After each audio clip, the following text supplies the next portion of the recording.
Shalom. Apa kabar hari ini Bapak Ibu Saudara-saudara yang terkasih dalam Kristus Yesus? Semoga senantiasa kabar baik yang datang menghampiri kehidupan kita. Amin. Iya, Bapak Ibu Saudara-saudara yang terkasih dalam Kristus Yesus. Kembali lagi dalam renungan sepekan Maranatha Kota yang akan kita saksikan bersama. Dalam renungan kali ini, Bapak Ibu Saudara-saudara, kita akan belajar daripada kebenaran firman Tuhan yang terdapat dalam kitab 2 Samuel pasal 11 ayat 1 hingga ayat 15. 2 Samuel pasal 11 ayat 1 hingga ayat 15. Namun sebelum kita membaca kebenaran firman Tuhan, mari kita berdoa mohon tuntunan Roh-Nya yang kudus. Kita berdoa. Ya Tuhan Allah Bapa kami yang bertahta dalam kerajaan sorga, kembali kami mengucap syukur kepadamu ya Tuhan, buat setiap kebaikan-Mu dalam kehidupan kami hari lepas hari, yang menuntun dan memelihara kami, hingga kami boleh ada sebagaimana kami ada dalam kehidupan kami di saat ini ya Tuhan. Kami mau bersyukur untuk setiap kebaikan dan kemurahan hati-Mu itu. Dan saat ini ya Tuhan, kami hendak membaca, mendengarkan dan merenungkan kebenaran firman-Mu.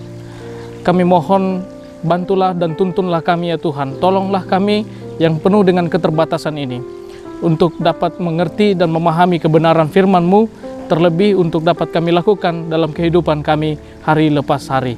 Berfirmanlah Engkau Tuhan, kami siap untuk mendengarkannya. Amin. 2 Samuel pasal 11 ayat 1 hingga ayat 15 saya akan bacakan untuk kita sekalian di bawah judul perikop Daud dan Bathsheba. Pada pergantian tahun, pada waktu raja-raja biasanya maju berperang, maka Daud menyuruh Yoab maju beserta orang-orangnya dan seluruh orang Israel. Mereka memusnahkan Bani Amon dan mengepung kota Raba, sedang Daud sendiri tinggal di Yerusalem. Sekali peristiwa pada waktu petang, ketika Daud bangun di tempat pembaringannya, lalu berjalan-jalan di atas soto istana, tampak kepadanya dari atas soto itu seorang perempuan sedang mandi. Perempuan itu sangat elok rupanya. Lalu Daud menyuruh orang bertanya tentang perempuan itu, dan orang berkata, itu adalah Bathsheba binti Eliam, istri Uria orang Het itu. Sesudah itu Daud menyuruh orang mengambil dia. Perempuan itu datang kepadanya, lalu Daud tidur dengan dia. Perempuan itu baru selesai membersihkan diri dari kenajisannya, kemudian pulanglah perempuan itu ke rumahnya. Lalu mengandunglah perempuan itu, dan disuruhnya orang memberitahukan kepada Daud demikian, "Aku mengandung." Lalu Daud menyuruh orang kepada Yoab mengatakan, "Suruhlah Uria orang Het itu datang kepadaku." Maka Yoab menyuruh Uria menghadap Daud. Ketika Uria masuk menghadap dia, bertanyalah Daud tentang keadaan Yoab dan tentara dan keadaan perang. Kemudian berkatalah Daud kepada Uria, "Pergilah ke rumahmu dan basuhlah kakimu." Ketika Uria keluar dari istana, maka orang menyusul dia dengan membawa hadiah raja. Tetapi Uria membaringkan diri di depan pintu istana bersama-sama hamba tuannya dan tidak pergi ke rumahnya. Diberitahukan kepada Daud demikian. Uria tidak pergi ke rumahnya. Lalu berkatalah Daud kepada Uria, "Bukankah engkau baru pulang dari perjalanan? Mengapa engkau tidak pergi ke rumahmu?" Tetapi Uria berkata kepada Daud, "Tabut serta orang Israel dan orang Yehuda diam dalam pondok. Juga tuanku Yoab dan hamba-hamba tuanku sendiri berkemah di padang. Masakan aku pulang ke rumahku untuk makan, minum, dan tidur dengan istriku? Demi hidupmu dan demi nyawamu, aku takkan melakukan hal itu." Kata Daud kepada Uria, "Tinggallah hari ini di sini. Besok aku akan melepaskan engkau pergi." Jadi Uria tinggal di Yerusalem pada hari itu. Keesokan harinya Daud memanggil dia untuk makan dan minum dengan dia, dan Daud membuatnya mabuk. Pada waktu malam keluarlah Uria untuk berbaring tidur di tempat tidurnya bersama-sama hamba-hamba tuannya. Ia tidak pergi ke rumahnya. Paginya Daud menulis surat kepada Yoab dan mengirimkannya dengan perantaraan Uria. Ditulisnya dalam surat itu demikian, "Tempatkanlah Uria di barisan depan dalam pertempuran yang paling hebat. kemudian kamu mengundurkan diri daripadanya supaya ia terbunuh mati. Demikian pembacaan firman Tuhan.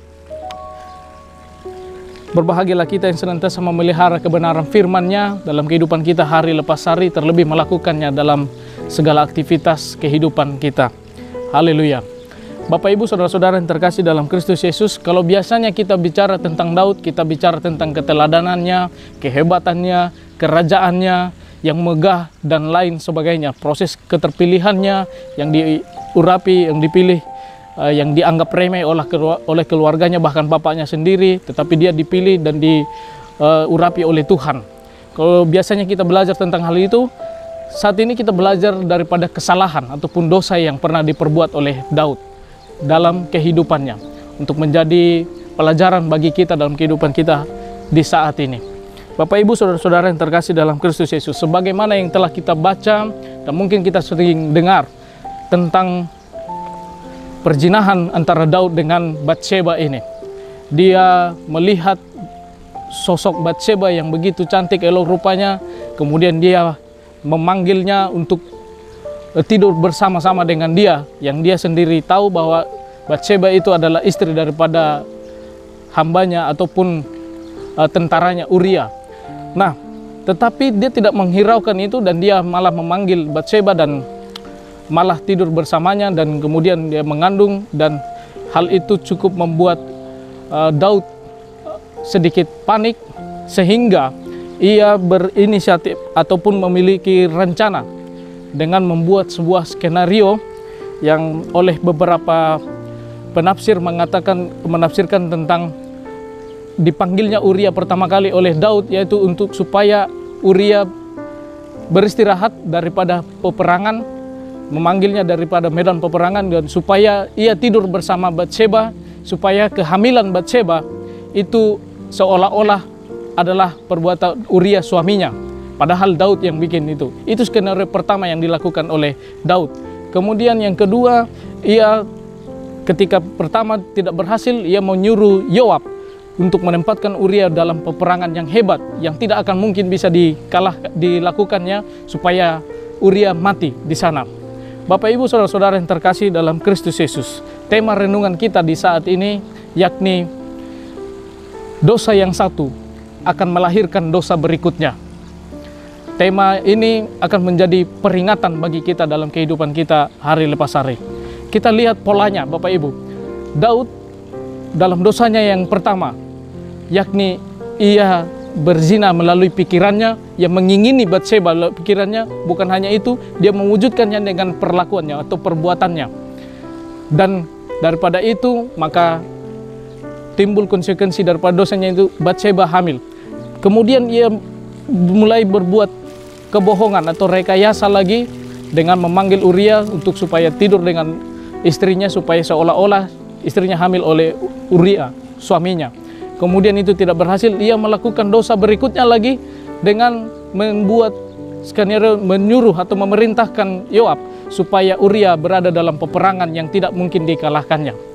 Dan memang itu berhasil, tapi kita melihat polanya Bapak Ibu Saudara-saudara. Dosanya yang pertama melahirkan dosa-dosanya yang berikut.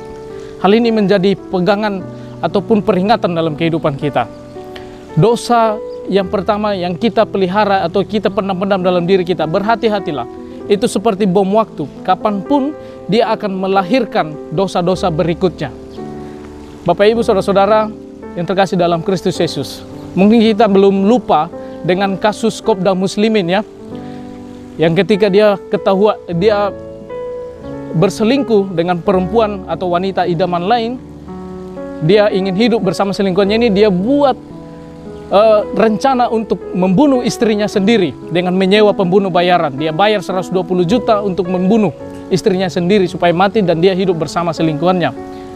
Dan ketika itu dilakukannya dan berita itu viral di mana-mana, ya 1 minggu kemudian ia lari ke rumah orang tuanya dan dia meninggal. Dalam penyelidikan, penyebab kematiannya itu karena keracunan, karena bunuh diri. Kita lihat polanya, dosa yang pertama yang dia lakukan adalah ia berselingkuh. Kemudian dosa itu melahirkan dosa berikutnya, yakni membuat rencana pembunuhan, membunuh.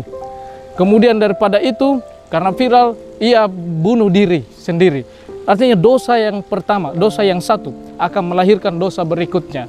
Yang sekarang ini kasus yang masih viral, yang masih hangat sampai sekarang, Ferdy Sambo, Bapak Ibu Saudara-saudara yang terkasih dalam Yesus Kristus. Mungkin kita sering mendengarnya, yakni kita belum tahu motif pembunuhannya terhadap Brigadir J. Bagaimana? Karena belum ada putusan pengadilan, setidaknya sampai video ini dibuat. Tapi kita bisa melihat polanya, yakni dia daripada perjalanan kasus ini, yang fakta yang kita dapatkan bahwa dia sudah mengaku menjadi otak ataupun biang keladi daripada pembunuhan itu. Dia mengaku bahwa dia yang memerintahkan untuk membunuh itu.